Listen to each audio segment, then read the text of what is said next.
So I thought I'd just come and drop a quick download on you. And this one's going to be about muscle building and health. And obviously I talk a lot about muscle building because if you're trying to lose fat long term, building muscle is the best approach because it regulates your hormones so much better and helps to make your metabolism run a lot more better and efficient to support fat loss long term and obviously building muscle. So you look better and feel better. But the thing is the further into muscle building you go, like bodybuilding and such, the more unhealthy you get. And this is where my conflict's been. So stick around to the end and I'll explain a little bit more in terms of my story and how I've got to where I am. When it comes to building muscle, a lot of the time you have to eat like healthy foods, like whole foods, right? So we're talking, the typical foods of like chicken.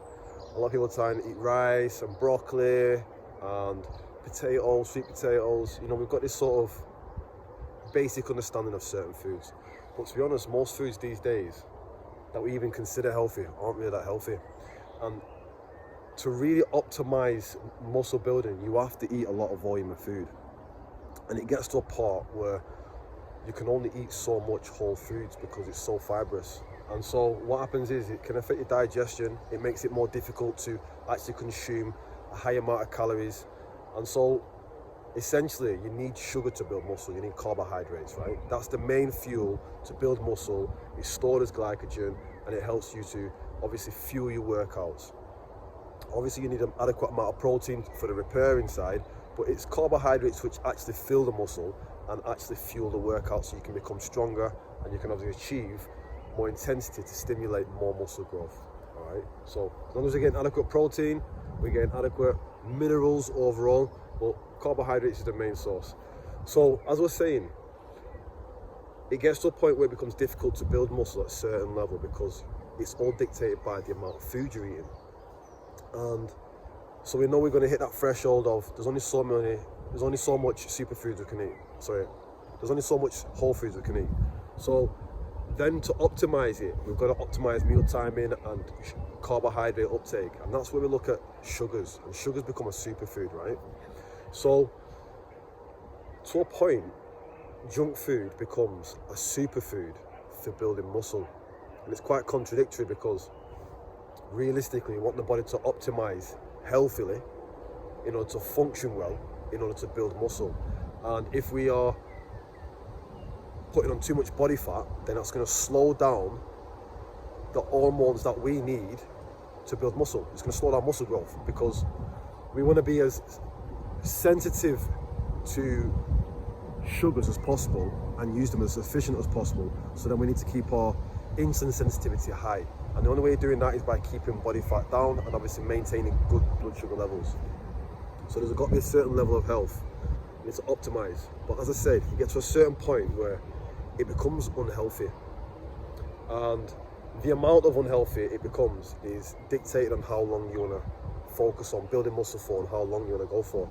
And this is something that me and my friends, or especially one of my close friends, have battled with for many years. And I have a goal of trying to build muscle. I want to get bigger, I want to get stronger, but at the same time, I prioritize my health so much more.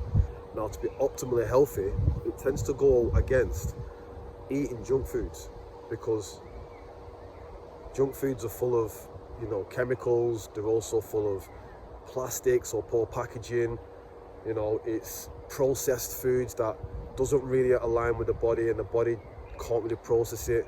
But it gets to a point where it can really affect your health, and in that you increase the amount of toxicity the body is exposed to, and those toxins build up, and those toxins, when they build up over time, they cause digestive issues, they cause blockages in your digestive system. And when you hold too much waste in your body, those toxins re-enter the body and they get into the lymphatic system, and the lymphatic system is your sewer system, it's your cleaning system.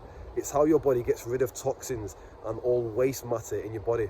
Now, when you keep increasing this load and your lymphatic system becomes backed up, as in it struggles to get rid of all these toxins, it becomes acidic. And then that acid pushes against your vital organs. And when it pushes against your vital organs, it causes inflammation and it leaches into these vital organs. And so over time that gets worse and worse and worse, and it can get really hot, and it can cause a lot of inflammation. And that's where inflammation comes from, is this hot liquid in your system, which is full of toxins, seeping into your vital organs. So you can understand where there's a conflict over time, especially with the sugar exposure, because refined sugar essentially is just toxicity.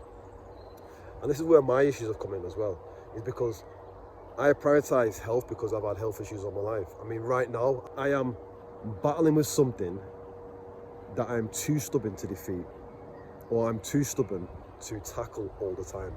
And that is, you can see my skin, I have like slight rashes on my face. And that's down to two things. One is down to digestive health. And what it is because I want to be healthy, I try to attack muscle building with just whole foods and superfoods. And this has a direct impact on my digestive health. It gets backed up, which, you know, we are talking about the same thing I've just mentioned then. And your skin is your last line of defense. If you can't get rid of toxins through urinating or through going to the toilet and through your back end, what happens is then this toxicity builds up, and then your body tries to push it out through the skin. That's where sweating helps. This is where sweating and coming out through your mouth, like being sick, right? But obviously we don't want to be sick, so it becomes sweating becomes the sort of vehicle of trying to push toxins out. And if you're not sweating, then your body will try and push it out through the skin anywhere, and this is where you get spots, this is where you get rashes, this is where you get eczema, this is where you get leprosy, all these sort of issues. These are more extreme versions of the same thing. And so mine is only light. It's like inflammation, but it's toxicity, which also can be coupled with creating a poor environment in your digestive system for parasites to dwell. And parasites also leach toxins, which also cause skin issues, which come out your system. So my situation is that I stress my digestive system out so much that I then deal with skin issues, and I also feel it through my digestion. And because I'm so stubborn at wanting to chase my fitness goals, because I'm very, very goal orientated, like physical goal wise, I get into a battle of pushing so hard that my body starts to suffer, and then I end up recovering that by fasting, and I go on long periods of fasts to help give my body a break, to cleanse out the toxins, and I'll support myself with lots of different herbs and rejuvenate the body with different herbs and assist the body in many different ways, along with trying to maintain good health in many different ways. So, you know, where I'm exposing like my own flaws in my journey, that's just due to my stubbornness. There's only so far you can get naturally without taking assisted enhancements to go so big anywhere naturally. So then using the superfoods, or should I say junk foods, as a superfood in building muscle is something that is a line I don't like to cross, and it's not something I like to do often at all, if I even do that, because I still prioritize my health more than anything. And I've got a friend of mine who's a little bit smaller than me, and he's very much health oriented as well. And my whole journey, everything that I've researched through health, I've either experimented with through myself, or I've researched and I've helped other people to overcome. So for example, like my ex-girlfriend suffered with cancer, and I helped her overcome that.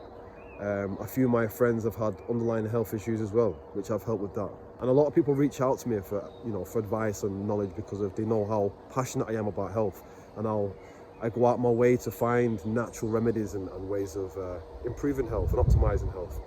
It seems like everyone's getting unhealthy these days, and so I've dedicated my life to sort of understanding how to stimulate their body's natural defensive and regenerative system to help it heal itself, because most diseases are a byproduct of either a deficiency or because of toxicity, as I've just mentioned.